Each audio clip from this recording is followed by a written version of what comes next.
వీక్షకులందరికీ నమస్కారం.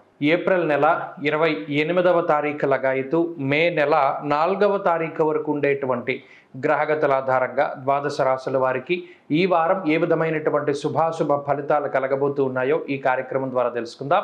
అందులో భాగంగా ఈ వారం ఉండేటువంటి గ్రహగతులను గమనిద్దాం.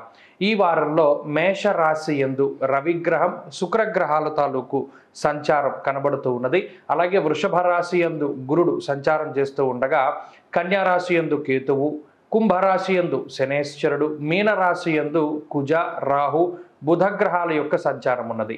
ఈ వారంలో చంద్రుడు ధనస్సు, మకరం, కుంభరాశుల యందు సంచారం చేయబోతూ ఉన్నారు. ఇటువంటి పరిస్థితుల్లో ద్వాదశ రాశుల వారికి ఏ విధమైనటువంటి ఫలితాలు కలగబోతున్నా తెలుసుకుందాం. మకర రాశి వారికి ఈ వారం సానుకూలమైనటువంటి గ్రహస్థితి గోచరిస్తూ ఉన్నది. ప్రత్యేకించి ఈ వారంలో ఉన్నటువంటి గ్రహస్థితిలో గురుబలం అనేటువంటిది చాలా ముఖ్యమైనటువంటి విషయం. గురుబలం వచ్చిన తర్వాత మకర రాశి వారికి నూతనమైనటువంటి ఉత్సాహం కలుగుతుంది. ఎందుకంటే గురుడు దృష్టి ఈ రాశి మీద స్వయంగా ఏర్పడుతూ ఉన్నది కాబట్టి, ఆ వీక్షణ ఉన్నది కాబట్టి అది చాలా శుభసూచకంగా చెప్పవచ్చు. దాంతోపాటుగా తృతీయ స్థానంలో ఉన్నటువంటి కుజగ్రహం కానీ, చతుర్థంలో ఉన్నటువంటి శుక్రుడు కానీ, ఈ వారంలో ఉండేటువంటి చంద్రుడు కానీ 4 గ్రహాల తాలూకు శుభ ఫలితాల వల్ల ఈ రాశివారి యొక్క పరిస్థితుల్లో మార్పు అనేటువంటిది రాబోతూ ఉన్నది. అనగా జీవితంలో ఎదుగుదలకి సంబంధించినటువంటి శుభ లక్షణాలు, శుభ సూచనలు ఇవన్నీ కూడా జీవితంలోకి వస్తాయి.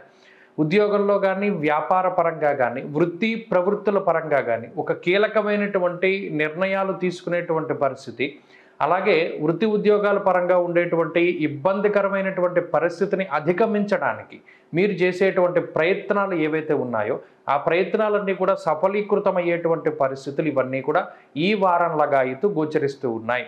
అలాగే పంచమంలోకి గురుగ్రహం సంచారాన్ని ప్రారంభించడం వల్ల చతుర్థ స్థానమందు కూడా శుక్రుడు అనగా 2 నైసర్గిక శుభగ్రహాలు కేంద్ర కోణ స్థానాల్లో ఉండడం వల్ల అటు కుటుంబపరమైనటువంటి విషయాల్లో కానివ్వండి, లేదా ఆర్థికపరమైనటువంటి విషయాల్లో కానివ్వండి కొన్ని క్రియాశీలకమైనటువంటి మార్పులు వస్తాయి.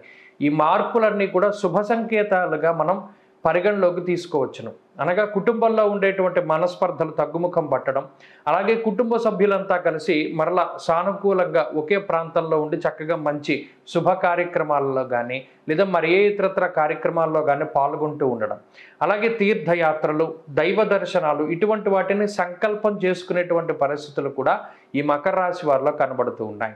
అంతేకాకుండా తోబుట్టువులతోటి ఉండేటువంటి సమస్యలు, జీవిత భాగస్వామితో ఉండేటువంటి సమస్యలు, లేదా ఈ రాశి వారికి ఉండేటువంటి ఆర్థిక ఆరోగ్యపరమైనటువంటి సమస్యల నుండి క్రమేపీ ఈ వారం లగాయితూ బయటపడడానికి ఈ గ్రహస్థితి అవకాశాన్ని ఇస్తుంది. అంతేకాక ఉద్యోగపరమైనటువంటి చికాకులు తగ్గుముఖం పట్టడం, ఎవరి మీద కూడా ఆధారపడకుండా సొంతంగా నిర్ణయాలు తీసుకుంటూ సొంతంగా ఉద్యోగం చేసుకుంటూ మీ కాళ్ళ మీద మీరు నిలబడడానికి కావలసినటువంటి ఆత్మస్థైర్యాన్ని, అవకాశాలని కూడా ఈ గ్రహస్థితి ఈ వారం మీకు ఇస్తూ ఉన్నది. అలాగే వ్యాపార పరంగా మంచి వాతావరణం ఉంటుంది, వ్యాపార లాభానికి అవకాశం ఉంటుంది. విద్యార్థులకి గ్రహస్థితి పూర్తిగా అనుకూలంగా ఉన్నది. అలాగే స్త్రీలకు సైతం ఈ గ్రహస్థితి మానసిక ప్రశాంతతని అందజేస్తూ కుటుంబ అభివృద్ధికి కారణమవుతూ ఉంటుంది. మకర రాశి వారు ఈ వారంలో మరింత అనుకూలమైనటువంటి ఫలితాలను సాధించడానికై సూర్యారాధన చేస్తూ ఉండడం, అర్ధాష్టమ రవిదోష నివారణార్థం సూర్యారాధన చేస్తూ ఉండడం, ఆదిత్య హృదయ పారాయణం చేస్తూ ఉండడం చెప్పదగినటువంటి సూచన. ఈ వారంలో కలిసి వచ్చేటువంటి రోజు గురువారంగా చెప్పవచ్చును. అదృష్ట సంఖ్య 2, అదృష్ట వర్ణము లేత పసుపు రంగు.